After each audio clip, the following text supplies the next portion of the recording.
Matt thought it might be a good time to record a new video message for the congregation.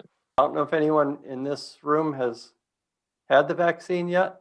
Just a couple of weeks ago, Kat's dad, Marv, he got his flu shot, his first shot, and he said it wasn't any big deal, and he's scheduled for his second one. And I think meeting at church, yeah, I'd love to hug and say hi to everybody. I told Kath I'm starting to forget some of the names. I think I knew everybody's first name before. Yeah.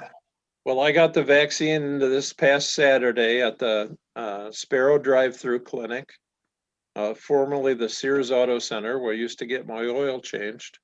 And they didn't offer to change the oil. But I found it to be a very efficient operation.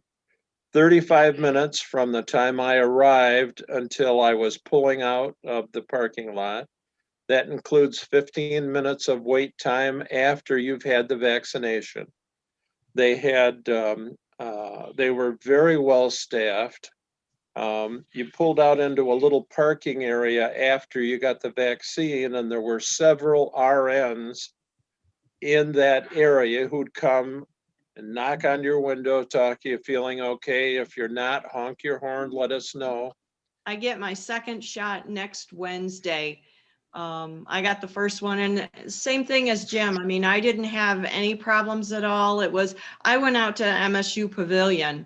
They made sure everybody was okay. Once that 15 minutes was up, you pulled out of the parking pavilion and you were on your way. The bishop's letter that we read, he ended with, "Now is the time to be patient and prudent in decision making." But if somebody asks you, somebody from church says, "Are we going to open soon?" What would your response be? It's hard to say exactly when that's going to be, because there's a lot of unknowns, but seems like people in the know are projecting that we're going to get most people vaccinated by summer. I think it's just going to start in a downward spiral as more and more people get vaccinated, and as summer comes. Yeah, and I think we'd want people to know that we are continuing the ReOpen team, which is comprised of people from both churches, Bath and Gunnisonville. We continue to meet. We continue to follow the statistics for Clinton County and the state of Michigan. We continue also to prepare. If we were at one point last fall thinking about reopening, we did the survey and we thought maybe the numbers were coming down. Maybe we could reopen. So is that level? If the numbers got back to that level again, where we were thinking about reopening, is that like a trigger point where we would consider it again? I think we would use the same criteria we were looking at then, but it wasn't just back then. There've been 3 or 4 times where we said, okay, things are looking up. Let's talk about this in more earnest, and then wham, we get a Right. bad stretch, we get a spike. And so well, I think the vaccine's a new variable too. Back when we were talking about reopening, we had no idea we'd actually have a vaccine this winter.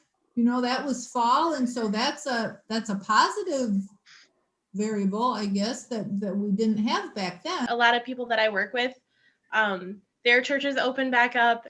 We don't want to get together too soon and have an issue and then come back together to an empty seat because we made this decision to rush into something and someone got sick and was not able to survive it. We want to be able to all come back together and all be healthy and not have any seats. So that's what I always tell people when people ask, well, why isn't your church open yet? In the midst of this season, we've had several people from both of our churches have COVID come down with that. And that kind of brings it home too.